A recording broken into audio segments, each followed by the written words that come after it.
Санкции? Да, санкции. Чего их бояться? Они уже санкции эти, сколько они там уже, 100 их раз применяли. Ну, и толку что-то.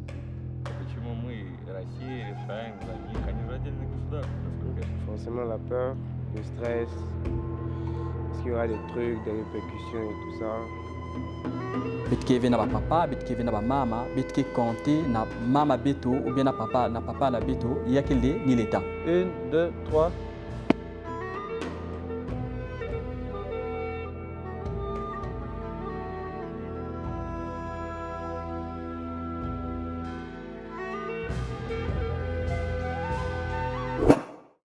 Bien le bonjour les gens, c'est Vogatio Sespersco. Aujourd'hui, vidéo spéciale. Je pense que tout le monde est au courant de ce qui est en train de se passer en ce moment entre la Russie et l'Ukraine. Et donc, il se passe qu'il y a beaucoup de gens qui ont des parents dans ces pays-là, en Russie comme en Ukraine, et beaucoup sont inquiets de savoir qu'est-ce qui se passe réellement. J'ai décidé, moi, de sortir pour prendre l'attention en fait.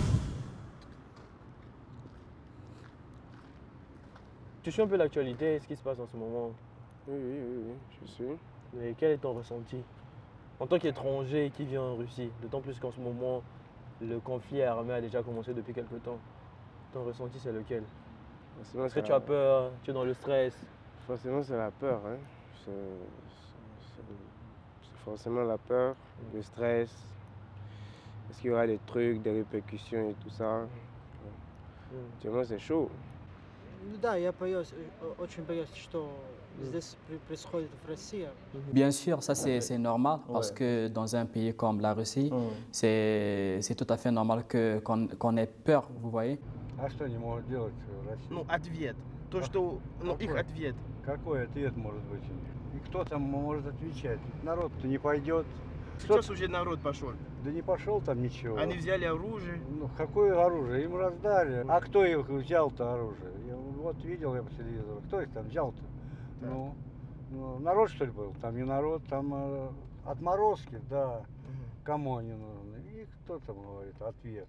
Эти, кто, как сказать? Ладно, давайте другой вопрос тогда. Как сможешь объяснить ситуацию, которая сейчас происходит между Россией и Украиной? Это Допустим, я называется вообще ничего... уничтожение людей. Так. Все. Ой, на самом деле я не особо разбираюсь в политике, поэтому стараюсь туда лучше не лезть. Вопрос простой. Как вы можете объяснить? 8 лет Мгм. Донецкая и Луганская область были под гнетом Украины. Так. Их бомбили, убивали детей, стариков. Бомбежки были очень сильные, особенно в 2014 году и 2015. И вот возобновились в этом году сильные бомбежки. А так бомбежки не прекращались. У нас даже есть где-то мемориал, где похоронены дети. Количество детей сколько. Вот когда бывают павшим воинам такие мемориалы ставят. Вот у нас есть место, где похоронены дети. Сколько детей было убито из-за этого. Какая сейчас ситуация? Не Путин напал. Республики, две, Луганская и Донецкая, попросили нашего президента признать Значит, их для вас это Луганск и Донецк, который попросил помощь у Путина, Помощь. чтобы он... чтобы, во-первых, Россия признала эти республики, потому что Путин ставил вопрос этот в декабре перед Евросоюзом, перед Америкой, просил рассматривать этот вопрос. Но ни Америка, ни Евросоюз, им не в интересах было, чтобы был мир на Украине. Они хотели через Украину, через нацизм и фашизм шантажировать Россию. Ну и в итоге Путин, наша Россия, признала эти две республики, и республики попросили помощь, военной помощи. Вы поддерживаете решение Путина? Осторожно к этому отношусь. У нас, конечно, нейтральная такая более. Как еще раз? Более нейтральная. Это не нападение, это Так. освобождение. Освобождение, а не нападение. Этих республик, да, это не нападение. Поддерживаю на 100%. Русских там убивали, Да? которых ни за что убивали. За что их убивали? И вся Украина, остальные жители были довольны. Они себе живут спокойно, их не убивают. А этих пусть бьют. И никто не возмущался. Только жалко было кому? России. Потому что это наш братский народ. Русских там убивали. А то, что президенты попались, фашисты, это другой вопрос. А как вам тогда предыдущий президент, который, да, Такой же фашист? Порошенко и Зеленский одинаковые. Ну, поддерживаем своего президента. Поддерживаете, да? Конечно. Значит, Иначе не может быть. Это наша страна. Я не до конца его понимаю, почему мы, Россия, решаем за них. Они же отдельное государство, насколько я знаю, да? Но мы почему-то за них что-то там решаем, но это геополитика и все в этом духе. Честно, это цепочки разрушения или, ну, скорее всего, до этого дойдет, потому что система так устроена. Она должна... Люди поняли уже, что появлением интернета и всего мы все объединились. С вами, с нами, со всеми. Потому что люди уже увидели, что происходит в других странах. Раньше такого не было. А сейчас люди поняли. И сеточка, общая наша информационная сеточка, обновилась. Они это знают прекрасно об этой сеточке давно-давно, а мы только узнаем. Поэтому они пытаются нас... Ясно. Я не политик не занимаюсь. Я совершенно поддерживаю Поддерживаете действия решение нашей власти, потому что на Украине 8 лет неонацистский режим, скрытый неонацистский режим, при видимой, так сказать, нормальности государственной власти на Украине, по сути, там правят фашисты. События 2 мая 2014 года в Одессе, сам переворот 2014 года, Майдан, бомбежки Донбасса 8 лет. Это все свидетельствует о том, что Украина это неонацистское государство. За Путина. Я не то, что за Путина. Я сколько его выбирали президентом, столько я за него и голосовал. Боитесь ли вы санкций? Санкции? Да, санкции. А что их бояться? Они уже санкции эти, сколько они там уже, 100 их раз применяли. Ну, и толку что-то от них. Да. Значит, вам все равно, да? Ну, ну что они Даже... могут, что ваши санкции эти могут сделать? Ну, Нет. Мне дороже жизни людей в этих республиках. А мы справимся.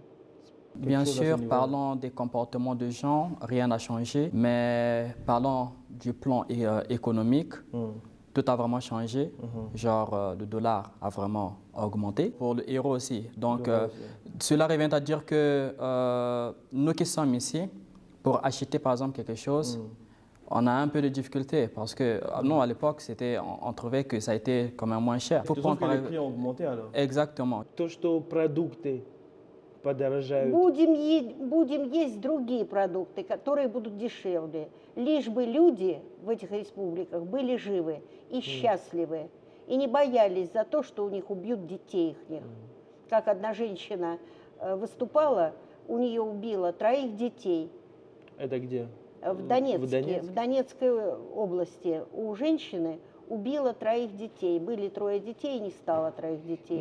И ей задали вопрос: а что вы теперь будете делать? Она ответила: еще нарожаю. Et tu penses quoi? La situation va aller en s'améliorant ou en s'aggravant? Сложный вопрос. Скорее всего, по тому пути, к которому они пошли, она ухудшится. Но в каждой ситуации ухудшения можно видеть плюс. Так. Потому что помимо черной материи, которая работает на уничтожение человечества, есть добрые люди. Как «Ночной» или «Дневной дозор». Смотрели? Советую посмотреть. «Ночной» или «Дневной дозор». Русский фильм, шедевральный. Вы кайфанете. Найду. Он эстетически, если вы снимаете, вы поймете, о чем я говорю. Он эстетически снят, я кайфану. Я просто... С какого года? 2004-2005. Первый «Ночной дозор». Не смотрели? Нет. S'il y a des répercussions, forcément on va chercher à rentrer chez nous. Mais tu sais que quand il y a des répercussions comme ça, généralement les frontières sont fermées. Qu'est-ce que tu penses de l'attitude des pays africains face à la situation qui est en train de se passer en ce moment? Parce que beaucoup ne se sont pas encore manifestés pour dire que bon voilà... Ils ne peuvent pas se manifester. Si quelque chose... Non, pas se manifester dans le sens... ils vont prendre position. Genre par rapport à leurs ressortissants qui sont ici, là. Si par exemple ça pète, rapprochez-vous par exemple de l'ambassade. Est-ce que toi, ton pays par exemple, a envoyé des messages comme ça? Ah, j'oubliais, je suis béninois, je m'appelle Marc-Antoine. Je n'ai pas encore reçu de tels messages. Vous n'avez rien entendu aussi? Rien. rien de tout ça. Il n'y a encore rien. On l'espère qu'ils vont quand même peut-être faire quelque chose. Я из Палестины. Наше посольство в Москве, они спросили нас, что у вас происходит, что нормально у вас. Мы сказали, что у нас все хорошо. Да, конечно, они спросили, если будет война, это большая в России, конечно, мы будем помогать. Что вы будете делать, если вдруг война начнется с США? Да, но я имею в виду Да ничего я и делать Франция и так далее. Если будет Да война. ничего я делать не буду, абсолютно. Не будете уехать из России? Нет, конечно, радости. Радости даже? Будем мы это самое откуда. Да ничего не будет страшно. Как было у нас, так и останется все. Это я больше уверен. Убегать кто-то будет. Да никто никуда не дергается. Если вмешаются другие страны, конечно, будет плохо.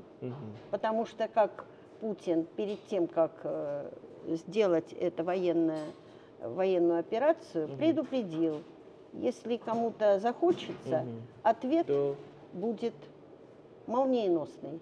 Много же умирают сейчас в Украине. Вам все равно? А они там в Донецкой и Луганской области умирали каждый день. 8 лет умирали люди каждый день. И никто из стран, ни Евросоюз, ни Америка, они хохотали. И когда Путин Шульцу, этому из Германии, сказал, что это геноцид, а тот стал смеяться. Ему смешно, что люди в Донецкой и Луганской области умирают.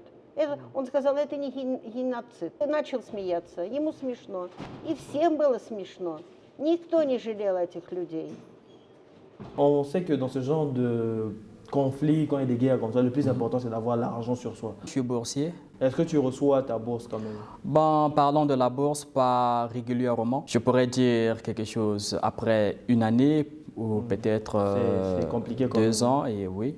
Mais comment Et tu c'est fais très- par exemple pour t'en sortir? C'est les parents. Avec le temps, les parents n'auront plus de moyens, par exemple, à nous envoyer de l'argent ici, mais ça sera vraiment très délicat. Какое вы видите решение этой проблемы? Я думаю, что наше решение за нашей страной, как решили, будет освобождение этих республик, и Россия уже признала и Донецкую, и Луганскую республики. Так это и останется. Уничтожить военный потенциал страны, Украины, и принудить ее стать нейтральной страной, которая не вступает ни в какие военные блоки, не имеет атомного оружия, ведет себя совершенно спокойно, нейтрально. А вы сейчас считаете, что Украина опасна сейчас? Сейчас опасно. Для меня главное, чтобы был во всем мире мир и все. Ouais, forcément la paix, il faut qu'elle se calme. Forcément la paix, il y a rien à dire. А дело в том, что терпеть вот такое вот издевательство над людьми, это нельзя. Сколько ж можно было терпеть-то? Ну, вы видели, там их оказывали шествия эти нацистские все, и что они с людьми там делают? Ну, своими же. Ну, и здесь 8 лет долбили мирных жителей. Ну как это можно так? Я же ведь вот езжу, смотрю, были и оттуда именно простые. Это не просто пропаганда, а ведь и украинские, людям тоже на Украине, им до лампочки было, что там это делается. Это терпеть уже нельзя было, по идее. Поэтому у нас народ относится так спокойно к этому. Давно надо было им морду набить. И вот и все. Давно надо было. Давно нужно было. Не знаю, почему терпели, почему не признавали. Там наши народы, наши же родственники. Moi, par exemple, je suis congolais, vous voyez. Donc, quel message tu peux faire passer, par exemple, à l'État congolais qui, comme tu viens de nous dire, ne vous donne pas votre bourse? Bon, à l'État congolais, c'est prendre les responsabilités en main. Prendre les responsabilités en main, ça veut dire quoi? Ça veut dire qu'il faut quand même penser à payer, par exemple, la bourse des étudiants. Surtout dans cette situation. Surtout dans cette situation qui est vraiment très cruciale. Tout se base sur l'argent. Nous sommes dans un pays comme la Russie, on ne travaille pas, donc tout est vraiment sur les dos des parents. Il y a d'autres étudiants qui sont dans d'autres villes qui sont vraiment très loin, par exemple, de Kiev. Donc, il faut tout d'abord prendre le train, il faut prendre les moyens de transport pour s'y rendre sur le lieu. На ваш взгляд, изменится ситуация, улучшится или ухудшится? Ну, там уже будет решать их народ. Ну, одни нацбатальоны, националистические батальоны с бандеровской идеологией, а мы советские люди, мы бывшие советские люди, прекрасно знаем, что такое бандеровщина. У меня родственник воевал с ними когда-то, в 40-х, 50-х годах там. Я знаю рассказы людей, которые участвовали в, так сказать, подавлении этого бандеровского путча после войны. Сколько крови было пролито за этого. Поэтому тут однозначно уничтожение бандеровской идеологии на Украине это просто обязательное условие дальнейшего мирного существования двух государств. Compte tenu de la situation, quel message tu peux faire passer? Parce qu'on ne sait pas qui verra la vidéo. Membre de l'État congolais, il y a qui n'a pensé na base étudiants congolais qui na Fédération de Russie, na bayin qui na Ukraine. Parce que actuellement, bamam nyonso qui na kusimba bien, betkele na ça tout ya soutien, il y a l'État. Mino film, mino crise en main. Nous les deux nous les péter le fior, mais ça flin, nous flin que benoît, c'est benoît tout les mains. احنا الحمد لله الوضع عندنا كويس جدا، يعني ما في حرب تقريبا، بس هي حرب اقتصادية شوية، يعني ارتفعت الأسعار ونزلت الأسعار زي هيك، بس الحمد لله أمورنا تمام، ما في أي قصف، ما في أي شيء في المدينة اللي عايش فيها الحمد لله. Я только alhamdulillah понял.